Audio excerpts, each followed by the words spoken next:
Wendy, alam mo iniisip ko, binigyan mo lang ako ng sasabihin. Hindi siya nagpakita kaya pumunta ako sa bahay niya. Sabi ng mga kapitbahay, nandoon pa sa porch ang mga sulat at dyaryo niya. Hindi siya umuwi kagabi na hindi niya karaniwan. Noong Hunyo 18, 2019 tumawag si Dave sa siyam na isang para i-report na nawawala ang kaibigan niya. Nag-alala si Dave nang hindi dumating ang kaibigang si Mary Kay Wolfarth, 68 na kilala ring Katie, sa kanilang usapan noong hapon. Sabi ni Dave, ayon sa kapitbahay niya, hindi siya umuwi kagabi. Pangalawang beses nang tumawag si Dave sa pulis dahil sa misteryosong pagkawala ng kaibigan niya kamakailan. Nang dumating ang mga pulis sa bahay ni Wolfarth, sinabi ni Dave na ang huling alam niyang pupuntahan ni Katie ay ang storage unit niya sa East Talmadge Avenue. Pagmamay-ari ng Leslie Floor Sanding ang negosyo sa Akron, Ohio. Kailan mo siya huling nakausap? Nakita ko siya kahapon. Opo, sir, may nabanggit ba siyang pupuntahan? Hindi. Ang huling pupuntahan niya ay ang storage unit niya. Isang pulis na rumesponde sa siyam na isang call ni Dave ay tila hindi nagmadali sa paghahanap kay Wolfarth at sinabi kay Dave na hindi pa siya pwedeng mag-file ng missing persons report. Sige, pakinggan mo. Pwede namin gawin yon. Ibig kong sabihin, baka tumayo lang siya. Gaya ng sabi mo, baka nasa Pennsylvania lang siya kung saan. Hindi ako. Kinausap ko siya. Sige, may iniinom ba siyang gamot na pinoproblema mo? Ano ang apelido niya? Wolfarth? Paano mo yung baybayin? Wolfarth, yeah. Wow! Alam ko na hindi ito regular. Alam ko na hindi ito regular.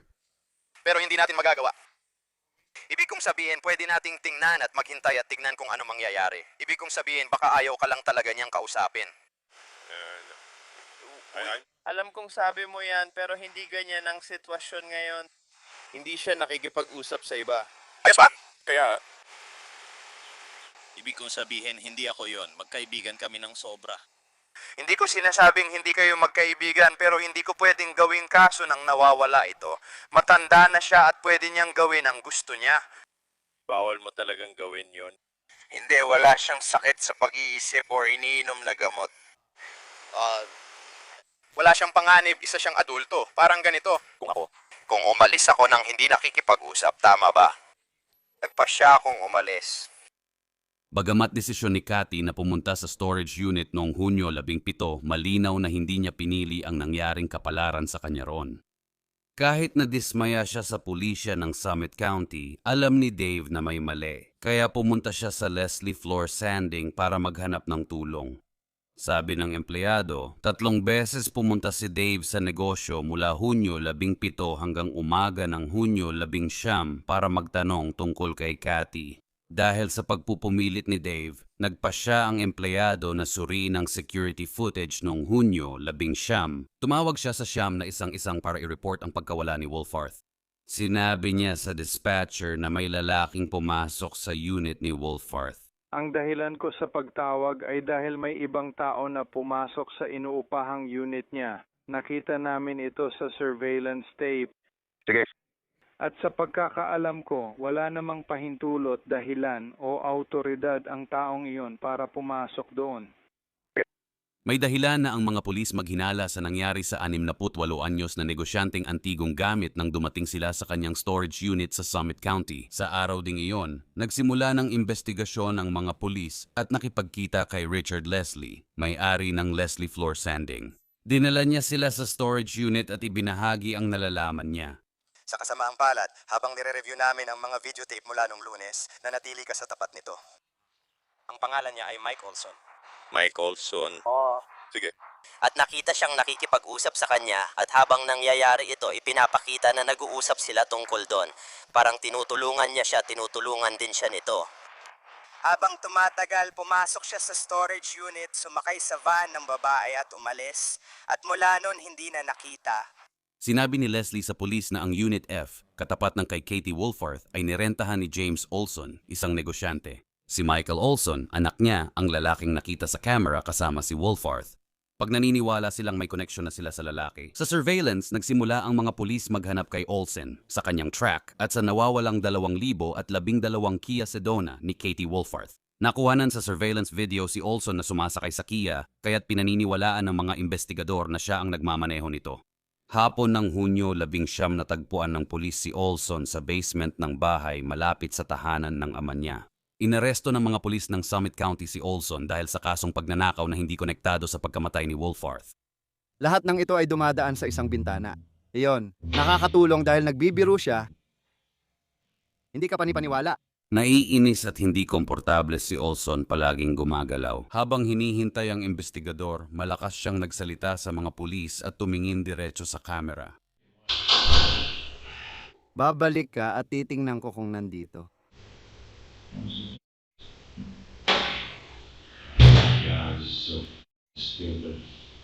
Pagkatapos ng 40 minutong paghihintay, dumating ang mga investigador sa interogasyon. Sige, pwede nang bumalik. Ako si Sargento Tony Starbagi. Di ko kilala yung aktor na yon. Nakilala mo na si Detective Brian Freedom? Oo. Dahil nakaposas ka, ako na ang kukuha ng mga ito. Ayos lang. Oh, Miranda Regin. Oh, Sergeant Starvagi, binasa mo ba kay Olson ang kanyang mga karapatan? Pagkatapos, agad nagsimula ang mga investigador sa interrogation. Oh, alam ko na ipinaliwanag mo na ng kaunti kung ano ang nangyari. sige. Gusto ko lang talaga maging formal ang mga bagay kaya tayo nandito ngayon at ginagawa ito. Ikwento mo paano nangyari lahat na yun. Pumunta ako at kumuha ng mulch. Si Bob at Ro. Madalas akong sigawan ni Rose mula sa bintana, "Hoy Mike," lalo na kaninang umaga bago umalis si tatay. "Mike, pwede ko bang gamitin ang coffee pot mo?" Kaya ginamit ko ang sarili kong coffee pot. Nagpapalipas ako ng oras ngayon, nagtatrabaho ang tatay ko at ako naman ay abala sa sarili kong ginagawa. At sabi niya, "Alam mo, pwede ba? Habang nakaupo kami rito at nagyoyosi, nandun si Bob. Alam mo na." At ako naman ay parang, sabi niya, "May pinto ng aparador na laging sumisikip. Alam mo namang binubuksan ko lang kapag walang kandado." Akala ko ibig niyang sabihin hindi niya alam yung pinto ng kwarto. Nilapitan ko si Rose at sabi ko, "Nakakandado ito sa loob. Palagi namang bukas ang bintana na yon. Bakit di ako dumaan doon?" Oo, sa tingin ko hindi ka kasya. Ay naku naman Rose, pumayat na ako at teka, kaya ko nang pumasok dyan. Oo. Kaya yun ang ginawa ko. Tinulungan ko siyang buksan ang bintana niya o ang pinto niya. Umikot ako doon at pinalabas na parang sinubukan ko. Sinubukan kong tumalon papasok kaya siguro nakita ako ng mga kapitbahay. Pumasok ako at humingi ng upuan. Binuksan ko ang pinto ng kwarto niya pero nakalak ito. Doon lang talaga ako nakatira noon. Parang gusto akong paalisin ng may-ari ng bahay. Pasensya na, kinakabahan ako habang nagsasalita. Pero tinutulungan ko lang sila. Binubuksan ko yung pinto ng kwarto nila para makalabas na sila at mailabas lahat ng gamit nila doon. Hiniling nila na tulungan ko silang ilabas ang lahat ng gamit mula basement at kwarto. Sige. Kaya para malinaw na ikaw talaga, inaabot nila sa iyo mula bintana. Mga 8:30 ng umaga. Oo, nandun ako. Hindi ko alam kailan tumawag ang kapitbahay. Hindi ba niya nakita na naglalagay ako ng mulch? Hindi ko alam kung aling kapitbahay yan. Hindi mahalaga pero pare, naglalagay ako ng mulch para sa kanya ng libre. Pumunta ako at Binilhan ko siya ng isang pakete ng sigarilyo. Kumuha ka ba ng sigarilyo? Mikemorris. Oo, ginawa ko. Simula Pebrero, 18 doon na ako nakatira. Kasama ang tatay ko matapos kong umalis sa temporary protective order ko at sa dati kong girlfriend. Sa ulat ng pulis, ang Temporary Protective Order ay Temporary Protection Order. Sa Ohio, automatikong binibigay ang Temporary Protective Order kapag may kasong domestic violence, assault o pananakot. Ipinagbabawal nito sa nagkasala na lumapit sa biktima. Ngayon, wala na akong problema. Para sa sambahayan, nakatira ka nun sa bahay kung saan nakatira ang tatay mo ngayon. Oo, nasa lisensya ko yan. Totoo. Nakuha na namin. Interesado ang investigador sa bahay ni Olsen. 2 sulat sa storage unit ay naka-address kay Olson, kaya inisip ng mga investigador na baka doon siya nakatira kahit bawal ito. Pagdating namin, nasa basement ka nun. Oo. Kumukuha ako ng gamit at kung ano pa mula gamot ng pasyente. Bigla akong narinig, "May tao ba rito?" Naisip ko, sino kaya yon? At sabi ko, wala. Tapos lumabas na ako. Hindi naman ako nagtatago gaya ng sinabi ng isang pulis. Talagang sinusubukan ko lang linisin ang ilang gamit para sa kanya. At bakit naman nila ako pagsisinungalingan? Bakit nila sasabihin na nagnanakaw ako ng gamit? Diyos ko, ilang taon na akong nakatira doon. Hindi ko alam kung sinabi talaga nila na nagnanakaw ka kasi ang sabi nila di nila alam na nasa loob ka ng bahay. Grabe, nakita mo ba kung gaano siya kalasing? Araw-araw silang umiinom ng 1 litro ng kimchaka dito. Hindi ako nakilala nung bumalik ako dahil dito ako sa nanay ko. Madalas din kami magbanggaan ng tatay ko. Hindi ako matagal sa tatay ko, pero minsan bumababa ako para maglaba. Hindi mo naman kailangang lumayo sa nanay ko, parang oso siya. Pero si Bob, hindi niya man lang ako nakilala. Sandali. Ngayon o kahapon? Hindi kahapon. Sige. Hindi ako nakilala ni Bob. Akala niya ako si Jan. Oo, tama. Ang audio mula sa bodycam ng pulis na naitala habang nagsasagawa ng paghahanap ay nakuhanan ng ama ni Olson na nagsasabing nagahit ng ulo ang kanyang anak sa loob lang ng mga nakaraang araw. Nagtataka ang mga pulis kung nagahit ng ulo si Olson para magtangkang mag-disguise. 3 o 4 na araw na ang nakalipas. Nagbiro lang ako at nag-ahit ng ulo habang papasok ang pinsan ko mula sa Marine ni Diana. Gusto ko lang siya patawanin at hindi ko pa talaga naahit ulo ko noon. Ibig kong sabihin, ilang beses na rin. Pero hindi tulad ng pagkakaahit ng jeep. Medyo masarap sa pakiramdam na gustuhan ko rin. Sinabi ng investigador kay Olson na nasa kanila na sina Bob at Rose para magpaliwanag kung bakit siya nasa bahay nila. Pinaninindigan pa rin niya ang kwento niya na alam nilang nandoon siya, kahit na alam niyang sinabi na ng dalawa sa pulis na hindi iyon ang totoo. Nandoon sila kinakausap at sinusubukan ko na ng pahayag. Sana nandito sina Bob at Rose pero wala sila. Ay, nandun pala sila sa baba. Di ako makapaniwala. Kaya, ang ibig kong sabihin, sinasabi nila, malinaw naman, alam mo na. Okay, ayoko sa mundong to. Bilang magnanakaw, hindi ako magnanakaw. Tinutulungan ko lang siya gaya dati, bumabalik ako. Nung nakatira pa ako ron, dumadaan ako sa kanto at muntik masagasaan si Bob. Dahil sobrang lasing, nadapa siya sa graba. Bubuhatin ko siya papasok. Ayusin ko muna ang mga bagay, magpapahinga tayo sandali at kakausapin ko sila para malaman ang gusto nila. Paano kung bumalik ang investigador? Hindi na nila gustong pag-usapan ang mga nangyari nung umaga. Interesado na silang malaman ang nangyari kay Katie Wolfarth noong Hunyo 17. Binasa ko na sa iyo ang iyong mga karapatan sa ilalim ng Miranda. Naiintindihan mo ba ang mga iyon? Oo, sige. Habang iniisip mo ang mga karapatang iyon, gusto ka naming kausapin tungkol sa isa pang issue. Kaya ngayong araw, sinabi mo kay Detective Brady na naglalagay ka ng mulch doon sa Coventry. Oo. Pumunta kami sa pinakamagandang mulch sa Akron. Doon ko kinuha ang mulch. Sino nga ulit yon sa Children Road? Sige. Ginawa mo ba? O paano nakilala namin ang tatay mo ngayon at sinabi niya na? Nakilala mo ang tatay ko? Oh, Oo, nakausap mo ba ang tatay mo sa telepono ngayon kahit minsan o ilang beses? Oo. at naubusan ka ba ng gasolina? Oo, naubusan ako ng gasolina at madalas ako maubusan ng gasolina. Kamakailan lang, medyo gipit ako. Oo, ayos lang. Napag-usapan niyo ba ang tungkol sa paggawa ng inyong... Tatay mo, gaya ng sabi mo, tinawagan niya ako kanina para kunin ang drawing na dadalhin sa Kastilyo at tapusin ang baril, yun lang. Sinabi ba niyang gusto ka naming makausap? Kami po ba yung sa Akron? Hindi naman. Sa tingin ko nag-text at tumawag siya sa'yo. May tawag akong natanggap pero di ko sinagot. Pagkatapos kong dalhin ang gamit, hindi ko siya nakausap dahil abala ako sa paggawa ng marshmallow. Doon siya nakatira at para sana yon sa Father's Day gift niya. Dahil dapat magkikita kayo, di ba?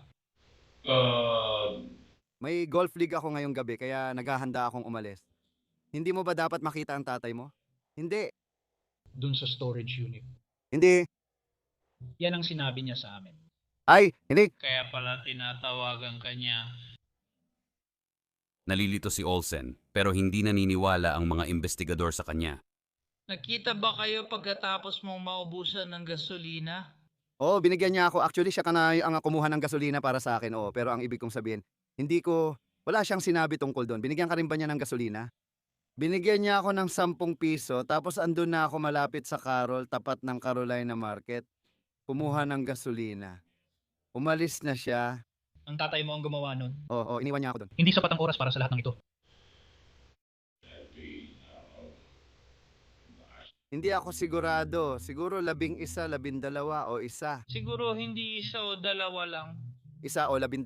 Tulad ng sabi ko, 11, 12, isa. Hindi ko na alam ang oras dahil ang daming nangyayari kamakailan.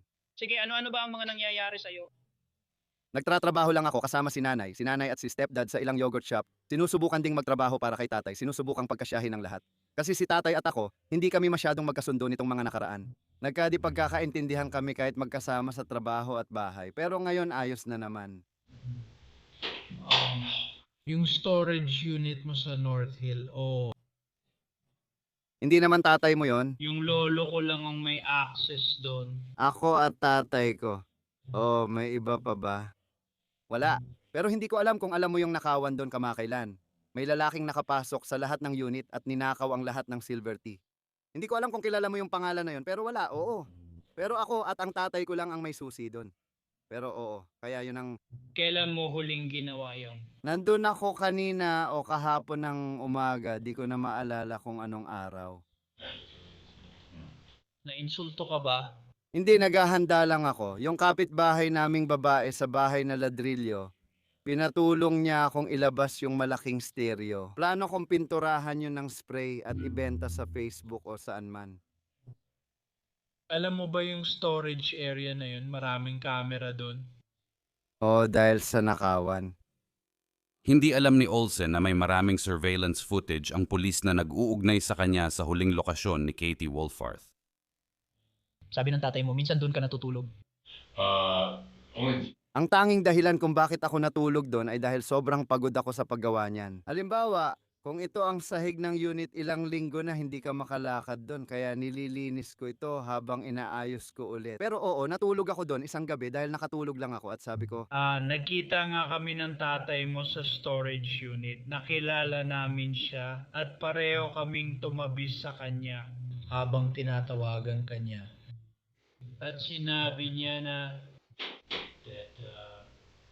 sinabi mong may sumabay sa'yo at dinadala ka nila papunta sa storage unit. yun ang sinabi ng tatay ko. Oh. Anong klaseng sasakyan ang minamaneho mo? Kahel, Dodge, Dakota, may iba ka pa bang sasakyan? Wala, yun lang. May minaneho ka bang ibang sasakyan nitong nakaraang linggo? Hindi. Kaya yung truck ay nandoon sa Carroll or East Market. Tama. At hindi naman ako magpapasundo sa gasolinahan, pero hindi ko rin sinabi na pupunta ako sa storage unit. Yun ang sinabi niya. Yun ang sinabi niya. At talagang nag-text siya sa'yo. Matagal ko nang di makita ang cellphone ko kahit maayos ko naman itong hinaharap. 3 hanggang 4 na oras na ito. Oo, pero kahit na parang ang tagal na talaga, parang nasa ikot lang, sa 8 isang minuto, lumabas ng bintana para tumulong. Kailan nga ba? Kailan ka huling pumunta sa storage unit? Well, gaya ng sinabi ko, kahapon ng umaga. Hindi ko na maalala kung anong araw yon. Nandun ka ba nung Lunes? Ayon kay Richard Leslie at sa footage ng storage facility, naroon si Olson nung Lunes ng ilang oras. Sigurado kayong lumabas siya sa unit niya, Noong isang pagkakataon, nandoon siya. Pabalik-balik sila ng 4 o 5 beses. Napansin ko yung 4 na upuan at ilan pa sa iba. Ibinalik niya siya sa ilan doon, tapos hindi ko na siya nakita. Si Mike ang nagbalik ng natira. Paminsan-minsan akong pumunta doon nitong linggo. Hindi ko matandaan kung anong araw, pero naramdaman ko ito nung Miyerkules. Parang nandun ako nung Lunes. Pero hindi ako sigurado. May kasama ka ba nung nandun ka? Ako lang talaga ang pumunta doon, tama. Pero si Richard Leslie, may-ari ng lugar, bumabalik paminsan-minsan para makipagkwentuhan. May iba ka bang nakikitang tao or nakakausap sa storage unit? Oo, may ilang matatandang tatay sa kanan ko. Anak niya yung Black Keys na grupo, oo. Minsan napapansin ko yung mga porter sa tapat namin, kung ano-anong grabe, parang sasabog na. Akala ko yung shop namin ay Masama. At pagkatapos sinahakob, Leslie ako. Kailan mo sila huling nakita? Hindi ko alam. 3, 4, 5 araw na ang nakalipas. Magulo na ang mga araw ko dahil sa labis na pag-aalala at pagkabaliw. Ipinakita ng mga investigador kay Olsen ang flyer ni Wolfarth at tinanong kung nakita niya ito kamakailan. Mas maliit ba siya? Sila yon, sina Dave at Kathleen.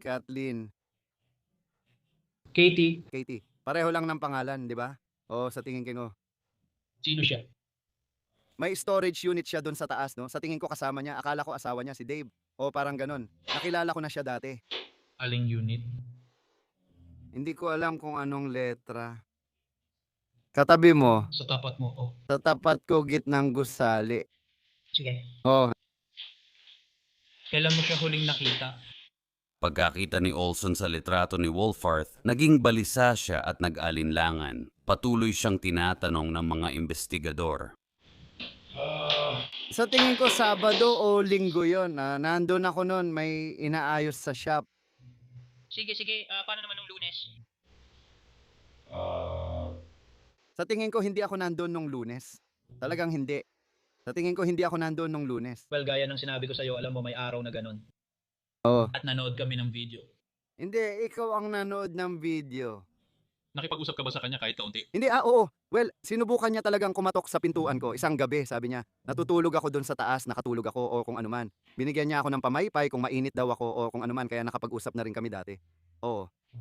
Akala ko sinabi lang sa amin, kayo ba ang ka-date niya? Hindi.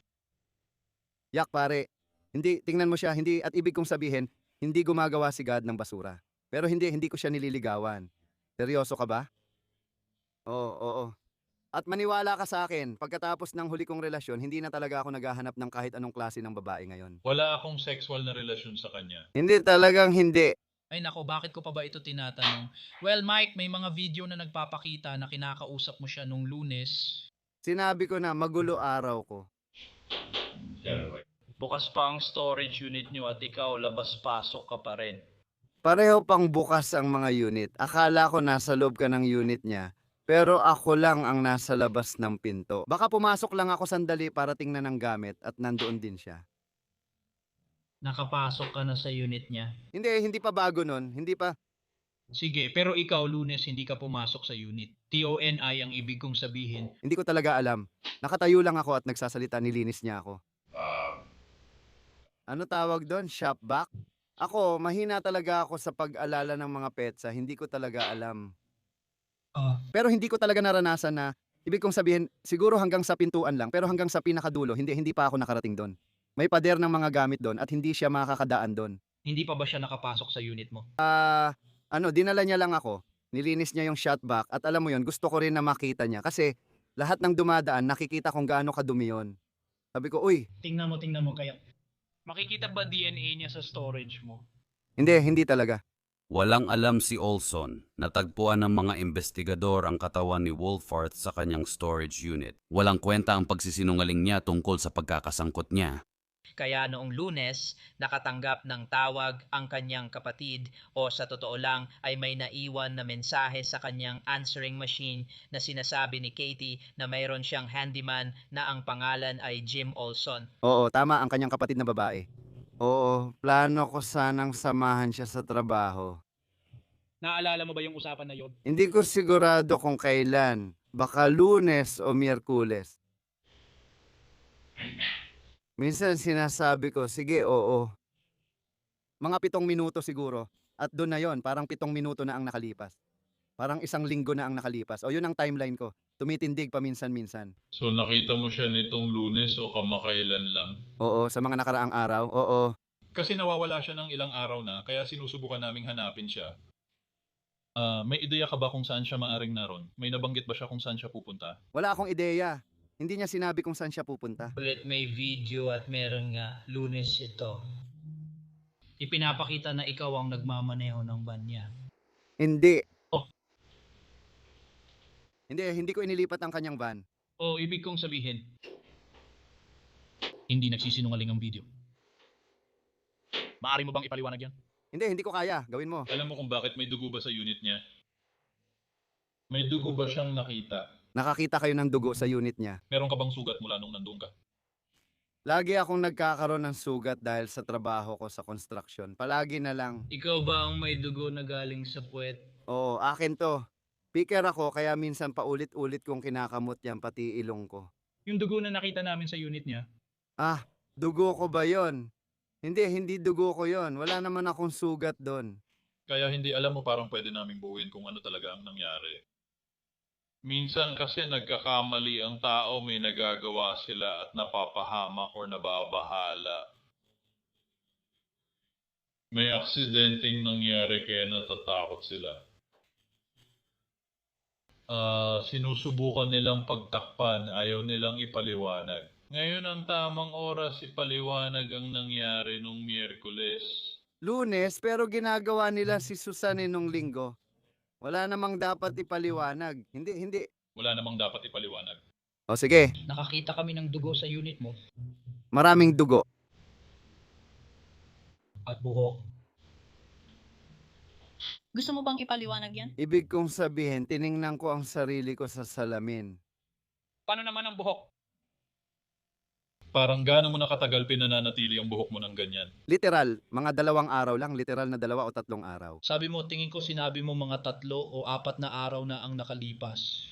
Well, 3 o 4 na araw, 2 o 3 araw. Tulad ng sinabi ko, hindi ko alam kung bakit hindi tama ang timeline ko. Maraming dugo kaming nakita sa storage unit mo. Maraming dugo. Nakakita kami. Mga patpat, mga instrumento na may maraming dugo. Walang kwentang paraan. Itinanggi ni Olsen ang pagkakasangkot sa pagpatay kay Wolfarth at sinisi pa kay Tim ang dugo sa kanyang storage unit. Maraming ebidensya na ang nakuha ng mga detective kaya hindi na sila uurong. Ang susi niya ay natagpuan sa basement ng tatay mo ngayong araw. Hindi. Hindi yan ang kwentong gusto mong harapin. Hindi yan gagana para sa'yo, pero May masamang nangyari kay Katie, alam mo yon? Alam mo ba kung ano ang nangyari? Ang tanga-tanga niya, parang... ibig kong sabihin, hindi mo kayang maging maayos na itinatago mo to. Hindi naman talaga. Ako, sabihin mo na lang sa amin kung ano ang nangyari. Nabaliw ako pare, nabaliw ako.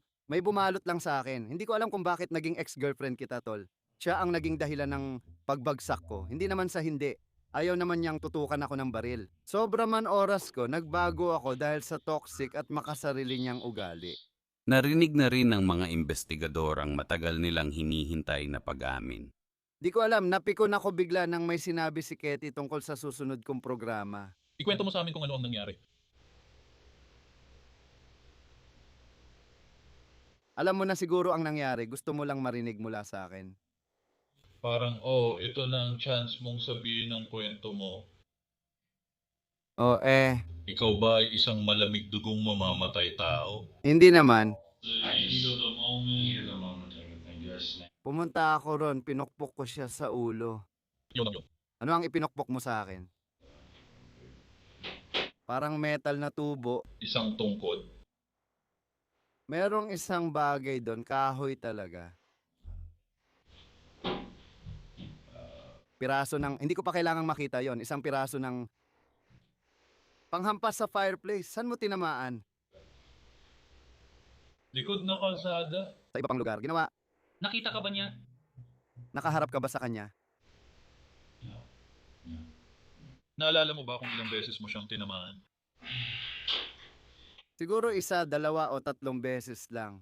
Sinubukan ko na lang tumakbo. Habang nakakulong si Olson, umaasa pa rin ang pamilya at kaibigan ni Wolfarth na hindi siya ang natagpuang bangkay sa unit ni Olsen.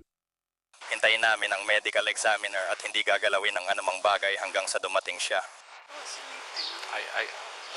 Sinasabi ko lang sa'yo ang alam ko ngayon. May bangkay at natatakpan ito. Kaya hindi talaga namin pwedeng suriin yon hanggat hindi pa dumarating ang medical examiner at ginagawa ang pagsusuri sa lugar. Sige, maghintay lang kayo ng kaunti. Kapag may balita, agad naming ipapaalam sa inyo. Pangako ko yan, hindi namin sinasadya na paghintayin kayo. Pero sa kasamaang palad, kailangan naming sundin ang protocol, kailangan naming gawin ito. At kunin ang lahat ng ebidensya na makukuha namin sa ngayon. Sige, sasabihin ko sa inyo na yung lalaki na... Ang storage unit ay nasa Sonny County at kasalukuyang nasa kustodya. Nasa kustodya ba siya? Oo, sa ibang kaso, kaya nasa kustodya siya nitong nakaraang 1 oras. Sa silid ng interogasyon, pinipilit ng investigador si Olson na magbahagi pa ng detalye. Hindi ko alam. Nakita ko lang siya, kinuha ko yon at basta ko na lang siyang sinaktan. Nakuha ba niya yun sa unit?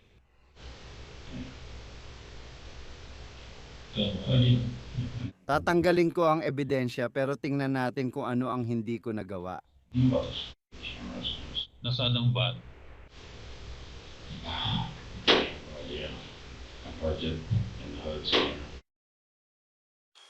Natagpuan ng pulisya noong Hunyo 20 ang nawawalang Kia Sedona ni Katie Wolfarth sa harap ng isang bahay sa Whittier Street, Akron. Walang kilalang koneksyon sa pagitan ng bahay kung saan nakaparada ang van at kina Olson o Wolfarth. Nang matanto niyang hindi siya makakatakas sa ebidensya, inamin ni Olson ang pagsisisi sa pagpatay sa 68 anyos na babae. Baka pinagsisisihan ni Olson ang pagkakahuli niya kahit umamin siya sa krimen at nagpaliwanag kung bakit siya napikon. Ngayon, hindi ko dapat ginawa yon. Malinaw na dadalhin ko ito habang buhay. Pero bigla lang talaga. Pare, sobrang inabuso niya ako emosyonal. At kahit sa pagkabirhen ko, wala kang ideya. Kasama ko pa rin si nanay sa bahay kahit 35 na ako. Hindi namin alam ang dahilan. Maaari mo bang ipaliwanag kung bakit napunit ang mga damit niya?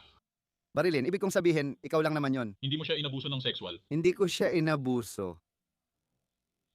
Kahit seryoso ang usapan, kalmado si Olson. Ngumiti pa siya at tumingin sa mga investigador habang nagsasalita. Gusto ni Olson magmukhang kalmado at kumpiyansa sa interogasyon para paniwalaan siya ng mga pulis. Maaaring ginagamit niya ang ngiti para itago ang tensyon sa pagitan nila ng mga investigador. Minsan ginagamit ng mga pinaghihinalaan ang pagpapanggap na magiliw para kontrolin ang tingin sa kanila ng mga investigador. So then what'd you do with the body? You haven't found the body yet? Oo, nandoon sa storage unit. Wala akong balak saktan siya. Gusto ko lang na mawala yon kahit paano. Sinubukan mo bang bumalik?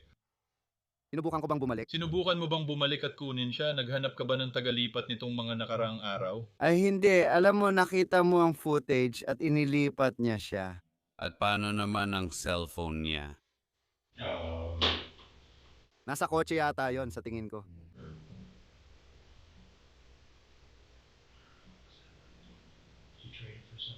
Hindi ako sigurado kasi hindi ako nagsasangla ng ganong bagay.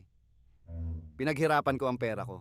Sige, hindi Android naman ang cellphone niya. Pero bukod pa doon, hindi pa talaga ako nakapunta sa isang sanglaan sa buong buhay ko. Isang beses lang sa West Virginia, mga 22 o 23 taong gulang ako noon. Kaya alam ko ang dahilan. Saan tayo pupunta ngayon? Nainip si Olson at tinanong ang mga detective kung ano ang kasunod.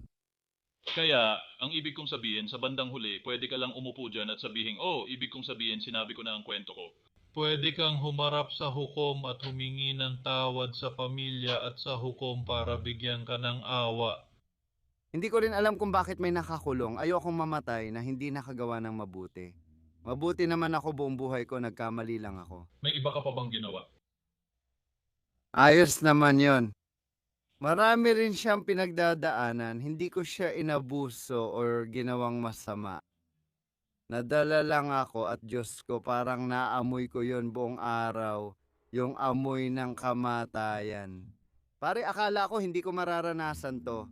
Pero ngayon nararanasan ko na. Kristiyano ako, hindi naman mahalaga. Pero nag-aral ako sa Christian school ko, CBCA. Mahal ko ang kapwa at kapitbahay ko. Inuuna ko sila kaysa sarili ko. Sabi mo, damo lang ang gamit mo. May iba ka pa bang nasubukan nun? Ibig kong sabihin, gumamit na ako ng cocaine dati, hindi pa ako nakagamit ng heroin. Nasubukan ko na ang shabu. Hindi ko pa nasubukan, hindi pa ako nakagamit ng heroin, hindi pa ako nakagamit ng acid, hindi ko pa nasubukan ng shrooms. Naranasan ko na ang International Criminal Court. May ginagawa ka ba kamakailan? Na maaaring ibig sabihin ay? Ibig kong sabihin? Na maaaring naging dahilan ng iyong biglang pagputok? Hindi, ibig kong sabihin ako. Ako ay tatama. Tumama ka minsan-minsan. Minsan-minsan lang, pero di nito nasusolusyonan ng meth, tulad ng kung may speed ka. Alam mo, Hindi ako mainiti ng ulo, kabaliktaran ako ng ibang gumagamit ng droga. Dapat pampakalma. Pero ako, nagiging energetic. Dati rin akong gumagamit ng coke nung 2006. Ako, kapag may chance, lagi akong gumagamit ng coke. Kaya kahit meth, medyo kalma pa rin ako. Hindi ako tulad ng iba na nagiging marahas. Iniisip ko lang to. Naging interesado ang mga detective sa paggamit ng droga ni Olson nang makakita sila ng maliit na bag ng ilegal na droga sa sofa sa kwarto ng bahay ng kanyang ama. Gayunpaman, sinasabi ni Olson na ang paggamit ng meth ay nagpapakalma sa kanya. Ang epekto ay kabaligtaran ng pagkabalisa, paranoia, pagkalito at labis na enerhiya na madalas nararanasan ng mga gumagamit. Ipinakita ng mga pag-aral na ang mga droga na binanggit ni Olson tulad ng methamphetamine at cocaine ay maaari ring magdulot ng aggression sa mga tao at ang matagalang paggamit ng methamphetamine ay maaring magdulot ng psychosis. Natuklasan ng pag-aaral noong 1977 na ang psychosis mula sa meth ay may matinding paranoia at galit. Maaaring hindi na ito kontrolado ng gumagamit at kahit hindi siya gumagamit ng methamphetamine, pwedeng bumalik ang sintomas kapag sobrang stressed. Isa pang pag-aaral noong 2014 ang natuklasan na ang karahasan sa mga gumagamit ng meth ay may kaugnayan sa dami ng ginagamit. Ibig sabihin, maaaring magpakita ng matinding karahasan ang isang tao depende sa dami ng meth na ginagamit niya. Ang ganitong uri ng karahasan na may kaugnayan sa dami ng gamit ay maaaring mangyari kahit hindi nakakaranas ng sintomas ng psychosis ang mga tao. When's the last time you used?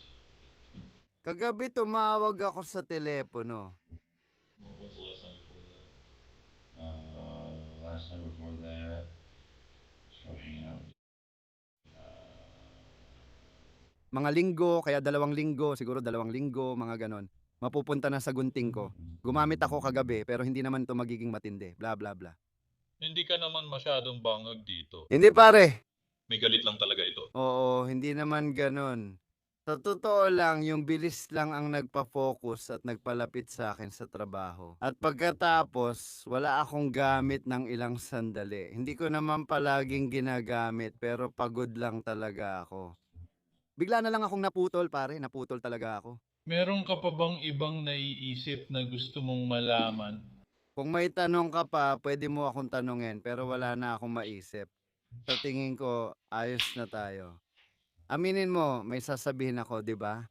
Nagkamot muli ng balat si Olson gaya ng dati bago pumasok ang mga investigador. Sa isang pagkakataon, ipinasok pa niya ang kanyang kamay sa kanyang pantalon, isang kilos na kadalasan ay hindi ginagawa ng karamihan sa harap ng ibang tao. Ang madalas gumamit ng methamphetamine ay maaaring magkaroon ng problema sa executive function na nagdudulot ng padalos-dalos at di angkop na asal sa publiko. Ang methamphetamine ay nagdudulot ng formication, isang guni-guni na nagiging sanhi ng paulit-ulit na pagkamot ng balat. Malaki ang epekto ng methamphetamine sa desisyon ng mga gumagamit nito. Sabi ni Olson, hindi siya laging gumagamit ng methamphetamine, pero inamin niya sa mga detective na 2 beses siyang gumamit sa nakaraang 2 linggo. Ang natagpo ang bag sa kanyang kwarto ay maaaring senyales na plano niyang gamitin ito muli. Sa hatol, sinisi ni James ang droga sa naging desisyon ng anak na patayin si Katie Wolfarth. Alam ng lahat ng nakakakilala kay Mike na hindi siya ganon, na alam nilang ito ay resulta ng droga. Sa dulo ng liham, sinabi ni James na umaasa siyang mapapatawad ng pamilya ng biktima ang kanyang anak. Sinabi ni Olson na pinili niyang gumamit ng droga at sinisisi niya ang sarili niya lang. Direktang kinausap ni Olson ang mga sumusuporta sa biktima sa korte. Umaasa lang ako na balang araw ay makikita nyo na hindi ako demonyo at gagawin ko ang lahat sa buhay ko para makatulong. Kahit saan ako magpunta, gagamitin ako ng Diyos. Sobrang humihingi ako ng paumanhin sa lahat ng bagay. Sabi niya. Nagsalita rin ang pamilya at kaibigan ni Katie Wolfarth sa pamamagitan ng kanilang impact statement. Ibinahagi nila ang alaala kay Wolfarth at binanggit ang kanyang kabutihang loob, pagmamahal sa hayop at dedikasyon sa pagtulong. May ilang diretsyong nagsabi kay Olson kung anong parusa ang tingin nilang bagay sa kanya. He will be sentenced to a life sentence. Sa huli, umamin si Olson sa pagpatay, panggagahasa, pag-abuso sa bangkay, malaking pagnanakaw ng sasakyan at trespassing. Hinatulan ni Hukom si Olson bilang marahas na kriminal sa Ohio at binigyan ng habambuhay na kulong na walang parol.